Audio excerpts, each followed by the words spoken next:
চাকরি আপনাদের থাকবে না, এই পদও থাকবে না। সেদিন আপনি কোথায় যাবেন? এই ড্রেসও আপনার থাকবে না। আপনাকে রাস্তাঘাটে চলতে হবে বউ ছেলে মেয়ে নিয়ে।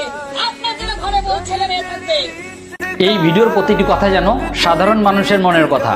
ক্ষমতা কারো চিরস্থায়ী থাকে না, কিন্তু আজ যারা ক্ষমতার দম্ভে সাধারণ মানুষের উপর অবিচার অত্যাচার করছে, কাল হয়তো তাদের এই পদ নাও থাকতে পারে।